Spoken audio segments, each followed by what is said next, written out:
These people had one thing in common. They knew they had it in themselves. They knew they could be something beyond where they were. They were willing to put their time, their energies to better themselves. What you really could do with more skills, it's just remarkable. So I would like to just tell you a couple of short stories, and we'll draw maybe a couple of lessons from them. I would like to tell you of two women that each sold a business to Berkshire Hathaway, to me actually, for many, many, many millions of dollars. Both of them started with $2,500. By a coincidence, it was the exact same amount. It was everything they had in the world. And one of them was a woman who landed in Seattle in 1917, couldn't speak a word of English, had a tag around her neck. The tag said, Fort Dodge, Iowa. The Red Cross got her to Fort Dodge, where she was reunited with her husband who had come to the country a couple of years earlier. And she lived in Fort Dodge for 2 years. And as she put it, she felt like a dummy. She couldn't pick up the language. She couldn't learn a word. And so she and her husband decided to move to Omaha. So they came to Omaha in 1919. And there she found a small colony of Russian Jews, so she started feeling more at home. And then as her oldest daughter went to school, she would come home, this daughter, Frances, and she would teach her mother the words she'd learned in school that day. And this woman, Rose Blumpkin, spent 20 years saving money, bringing first her siblings over, her mother and father, $50 at a time. She sold used clothing to do it. She had 4 children during this period. And by 1937, after 20 years, she'd saved $2,500. She went to Chicago and she bought what she could of furniture. Her dream had always been to open a furniture store. And this woman who had never gone to school one day in her life, with $2,500, but with the same spirit that the people in this room had about having a dream and working to accomplish that dream, she built a business which she sold to me in 1983 for $60 million approximately, and which did $1.5 billion worth of business last year. The 4th generation is working in that business. This woman, Rose Blumpkin, she worked for me until she was 103. And then she retired and she died the next year, which is a lesson to all of Berkshire's managers that premature retirement, you can't tell what's going to happen. But Mrs. B, with her $2,500, one further fact about her, she could not read or write. And she went into a furniture business, and she didn't bring anything unique in furniture, but she brought a determination to succeed. She knew she could outwork anyone else. She knew she cared about her customers. She worked at very low gross margins, but she built this incredible business. And I saw one other woman who did a similar thing with $2,500. I paid her hundreds of millions of dollars for her business. So I decided to go to the source and get these people before, I don't want you guys coming around to me asking me hundreds of millions of dollars. I'd like to join in with you much earlier. So I've followed this group.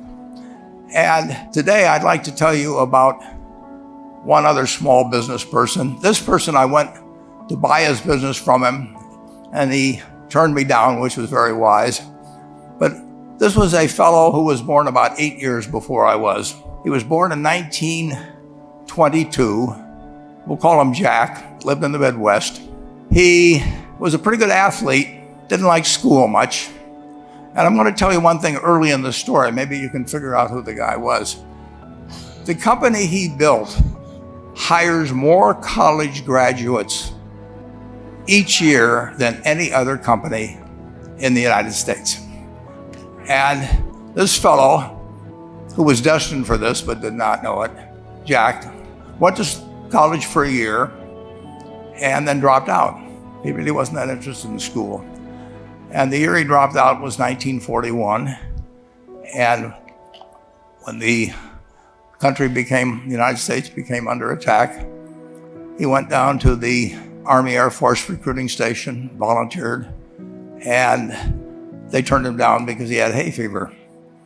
So he went over to the Navy and again volunteered, and they took him. They put him on an aircraft carrier. He flew small fighter planes during World War II, got 2 distinguished flying crosses from the Navy, and then he came back to the Midwest. So now we've got a young guy. Probably by this time he would be 23 or 24 years old. And the interesting thing is, he got back to the Midwest, and he actually kind of went from one job to another for a short period of, or not such a short period of time. And he finally became a used car salesman at a Cadillac dealership in St. Louis, Missouri. And at age 35, having moved up in the organization, the sales organization, he said to his boss, "Could I go into car leasing business with you?" The boss said, "Well, if you'll cut your salary in half and you'll come up with," I think it was $25,000, which he borrowed, "we can become partners in a car leasing company." So my friend Jack started at age 35 in the car leasing business. And he had 7 cars. It was pretty slow. In fact, one of the things he did was whenever the phone rang, he let it ring 3 or 4 times so people would think that he was very busy answering other phones. And of course, it was the only call he was going to get all day. So his first venture was okay, but it wasn't really going to go anyplace. And there's a lesson in this for all of us. At age 40, he decided, with 17 vehicles, 17 cars, he was going to go into competition in the rent-a-car business. So now he's taking on Hertz and Avis and National and people like that who have hundreds and hundreds of thousands of cars. And he's got 17 cars, and his cars aren't any different than theirs. I mean, he's buying them from General Motors or Ford or Chrysler. And he can't get the airport locations. Those companies have them all sold up. But he was determined that he would basically offer the customer, can't offer him a different car, but he can offer them friendlier service than they've ever seen. And so he started a company. He named it after the battleship that he'd flown from in the Pacific, which was the USS Enterprise. And he died about a year and a half ago. But when he died, his rent-a-car company, starting with those 17 cars, was worth more than Hertz and Avis and all the rest of the rental cars put together. The man's name was Jack Taylor, and his son, Andy Taylor, is a good friend of mine, runs the business now. A grandchild is in the business. There'll probably be a 4th generation along the line. So this man, in the United States, he didn't invent artificial intelligence. He didn't do anything that, just like Mrs. B selling furniture, I mean, that any one of us could have entered those businesses. But he lived by the creed, basically, of delighting his customers and working with people and establishing the relationship with them so that they in turn would want to delight the customers. He couldn't go out there and take care of every rental car possibility, but he learned how to project himself and his attitude toward his fellow man and his desire, to make a friend out of every customer. He managed to take very ordinary cars and turn them into this extraordinary business from virtually nothing. And it illustrates several points. One is, you don't necessarily get it right exactly right the first time. I mean, the car leasing business, basically you were competing on the cost of money to finance cars. And it's very hard to delight a customer when you just give them the car and tell them to send you a monthly check for 5 years and you'll be back at that time. So his talents were being wasted basically in that business. But at the age of 40, with all of that experience behind him, he found the golden key. He took a very ordinary business and turned it into an absolutely extraordinary operation, just like Mrs. B or Rose Blumpkin did with furniture. And he didn't worry about whether the Federal Reserve was going to tighten or ease. He didn't worry about whether the stock market was up or down yesterday. He didn't worry about the things he couldn't change, but he did focus on the one thing he could change, and that was the customer's experience. And I have seen the one that got away, Enterprise. I went down to Florida and tried to talk him into selling to Berkshire, and he was smart enough not to do it. Probably the value of the company has quadrupled since I made that visit.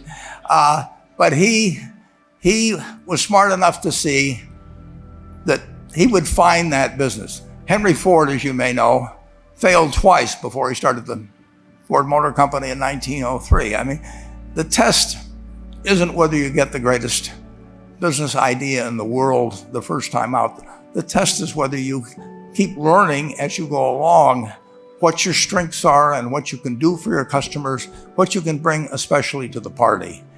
And to do that, you need the education that I know you've received through 10,000 small businesses, but you need a genuine desire day in, day out to delight the customer. I've never seen a business, and I've seen a lot of businesses, but I've never seen one that delights the customer that doesn't succeed. I mean, what you want is that customer the next day when they think, do I want to rent a car or do I want to buy some furniture? What goes through their mind? You know, it's the place where they've had a great experience. I don't know what I paid for this tie. Actually, probably if somebody gave it to me, but for the purposes of this speech, I will say I have no idea. But or the shirt I'm wearing, or this. But I do know, I will remember how I was treated when I bought it. I mean, you long forget about the price, but you never forget whether you had a good experience or a poor experience with the purchase experience. And you'll have a hard time finding a person that's had a wonderful experience, a delighted experience in purchasing anything that isn't going to come back.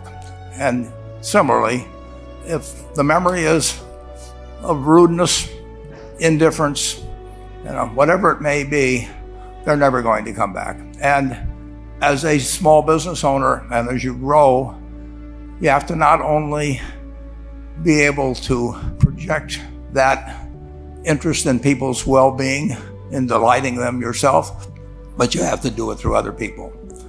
And you won't be able to do it through people who themselves do not feel they're being fairly treated, that their views aren't appropriately considered.